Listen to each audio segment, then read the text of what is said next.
महापरिनिर्वाण निवाड़ की ओर। भगवान बुद्ध के उपदेश सुनकर और अपना निमंत्रण स्वीकार हो जाने के बाद अमरपाली ने भगवान बुद्ध से विदा मांगी। भगवान बुद्ध की आज्ञा पाकर उसने उन्हें प्रणाम किया और अपने भवन चली गई। इसी समय लिच्छवियों सामंतों ने भी सुना कि भगवान बुद्ध अमरपाली के उद्यान में विराजमान हैं, अतः वे उनके दर्शन के लिए चल पड़े। उनमें से कुछ सुसज्जित हाथी घोड़ों पर और कुछ रथों पर सवार होकर आए।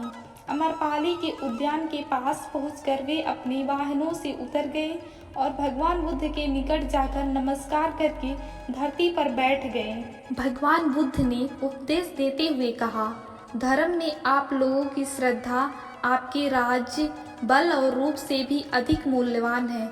मैं वृज्जियों को भाग्यशाली मानता हूँ जिन्हें आप जैसे सत्यार्थी और धर्मयज्ञ राजा प्राप्त हुए हैं। आप सभी शीलवान हैं और शील ही स्वर्ग मार्ग का संकेतक है। वही स्वर्ग ले जाने वाली नौका है। इसलिए शील द्वारा अपने चित्त को शुद्ध कीजिए, अज्ञात और अहंकार को दूर कीजिए। भगवान बुद्ध के उपदेश सुनकर सभी लिच्छवियों सामंतों ने उन्हें फिर सिर झुकाकर प्रणाम किया और भिक्षा के लिए अपने घरों पर आमंत्रित किया। तथागत उन्हें बताया कि इसके लिए वे पहले से ही अमरपाली का निमंत्रण स्वीकार कर उसे वचन दे चुके हैं। यह सुनकर लिच्छवियों को बुरा लगा, परंतु महामुनि के उपदेशों के कारण वे शांत हो गए और प्रणाम कर अपने अपने घर चले गए। दूसरे दिन प्रातःकाल अमरपाली ने भगवान बुद्ध का अतिथि सत्कार किया। अमरपाली के घर से भिक्षा लेकर भगवान बुद्ध चतुर्मास वास के लिए वेणुमती नगर चले गए। वहां वर्षा काल के 4 मास व्यतीत किए। इसके बाद वे पुनः वैशाली आ गए और मरकट नामक सरोवर के तट पर निवास करने लगे। जब महामुनि मरकट सरोवर के तट पर एक वृक्ष के नीचे बैठे थे, तभी उनके पास मार आया और सिर झुकाकर कहने लगा, हे मुनि, नैरंजना नदी के तट पर जब आपने बुद्धत्व प्राप्त किया था तो मैंने आपसे कहा था कि आप कृत हो गए हैं, आप निवाड़ प्राप्त कीजिए। उस समय आपने कहा था, जब तक मैं पीड़ित और पापियों का उद्धार नहीं कर लेता तब तक मैं अपने निवाड़ का कामना नहीं करूँगा। अब आप बहुतों को मुक्त कर चुके हैं, बहुत से मुक्त के मार्ग पर हैं, वे सभी निवाड़ प्राप्त करेंगे, अतः आप भी निवाड़ प्राप्त कीजिए। मार की विनती सुनकर भगवान बुद्ध ने कहा, मैं अपनी प्रतिज्ञा पूरी कर चुका हूँ, तुम चिंता मत करो, मैं आज से तीसरे मास निवाड़ प्राप्त करूँगा। भगवान बुद्ध की ये वचन सुनकर मार बहुत प्रसन्न हुआ और मुनि को प्रणाम कर वहाँ से चला गया। मार के चले जाने के बाद भगवान बुद्ध अपने आसन पर बैठकर अपनी प्राणवायु को चित्त में ले गए। चित्त को प्राणों से जोड़कर योग साधना द्वारा समाधि प्राप्त की। जैसे ही उन्होंने प्राणों का निरोध किया, आकाश में चारों ओर उत्पात होने लगा, धरती कांपने लगी, चारों ओर बिजली चमकने लगी और ब्रज गरजना होने लगी, सर्वत्र प्रलयकाली हलचल मच गई। इसी प्रकार मृत लोक, दिव्य लोक और आकाश में हुई हलचल की घड़ी में महामुनि ने गंभीर समाधि से निकलकर कहा, आयु से मुक्त मेरा शरीर अब जर्जर हो गया है, वह उस रथ के समान है जिसका धुरा टूट गया हो। मैं इसे अब अपने योग बल से ढो रहा हूँ, परंतु जैसे अंडा फोड़कर पक्षी बाहर आ जाता है, वैसे ही मैं भी अब बाहर आ गया हूँ। इस प्रकार की हलचल देखकर आनंद कांपने लगा और चक्कर खाकर वैसे ही गिर पड़ा जैसे जड़ से कट जाने पर वृक्ष धरती पर गिर पड़ता है।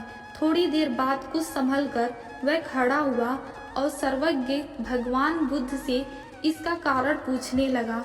उन्होंने बताया, मेरा भूलोक में निवास का समय अब पूरा हो चुका है, इसलिए सर्वत्र हलचल है। अब मैं केवल 3 मास और इस पृथ्वी पर रहूंगा, फिर चिरंतन निवाड़ प्राप्त कर लूंगा। यह सुनकर आनंद को बड़ा आघात लगा, उसकी आंखों में आंसू बहने लगे। तथागत उसके गुरु थे, स्वजन थे और सर्वत्र थे। वह अत्यंत दुखी होकर रोने लगा। विलाप करते हुए आनंद ने कहा, आपकी निश्चित प्रस्थान की बात सुनकर मेरा मन दुखी हो गया है। शरीर सत्यप्त हो गया है। ऐसा लग रहा है जैसे आपसे सुना हुआ धर्म लुप्त हो रहा है। इस पाप रूपी जंगल में भटकने वाले प्राणियों का मार्गदर्शन अब कौन करेगा? शोक और व्याकुल आनंद को सांत्वना देते हुए भगवान बुद्ध ने उससे कहा, हे आनंद, तुम्हें जगत का रहस्य समझना चाहिए। देखो, जो भी जन्म लेता है अवश्य मरता है। इस लोक में कुछ भी स्वाधीन नहीं है, कोई भी प्राणी अमर नहीं है। यदि प्राणी अमर हो तो जीवन परिवर्तनशील नहीं होता, फिर मुक्ति का क्या महत्व होता? हे आनंद, मैंने तुम्हें संपूर्ण मार्ग दिखाया है। बुद्ध किसी से कुछ नहीं छिपाता। मैं शरीर रखूं या छोड़ूं, मेरे लिए दोनों ही स्थितियां समान हैं। हाँ, मेरे जाने के बाद भी मेरे द्वारा जलाया गया यह धर्म का दीपक सदा जलता रहेगा। तुम उसी दीपक के प्रकाश में निर्बद्ध होकर अपने लक्ष्य को प्राप्त करो। मेरे जाने के बाद भी जो भी लोग इस धर्म के मार्ग में स्थित रहेंगे, वे निश्चित ही निवाड़ पद को प्राप्त करेंगे। जब भगवान बुद्ध आनंद को समझा रहे थे, तब उनके निवाड़ का समाचार सुनकर सभी लिच्छवियों दौड़ते हुए वहां आ गए और भगवान को प्रणाम कर एक ओर खड़े हो गए। तब भगवान बुद्ध ने लिच्छवियों से कहा, मैं आपके मन की बात जानता हूँ। आप भी अन्य लोगों की भांति शोक संतप्त होकर यहाँ आए हैं, परंतु मैं आपसे कहना चाहता हूँ कि यदि आप लोगों ने मेरे उपदेशों को ध्यान से सुना है और ज्ञान प्राप्त किया है, तो आपको मेरे जाने के कारण शोक नहीं करना चाहिए। भगवान बुद्ध ने उन्हें आगे समझाया, देखो, इस परिवर्तनशील संसार में शरीर काल का भोजन है, जीवन क्षणभंगुर है। इस जगत में सदा रहने वाली कोई वस्तु नहीं है। पहले भी जो बुद्ध हुए हैं, वे भी अपनी बुद्धि के प्रकाश से संसार को प्रकाशित कर तेल समाप्त होने वाले दीपक की तरह सदा के लिए बुझ गए हैं। भविष्य में भी बुद्ध पैदा होंगे, वे भी लकड़ी के जल जाने के बाद अग्नि की तरह शांत हो जाएंगे।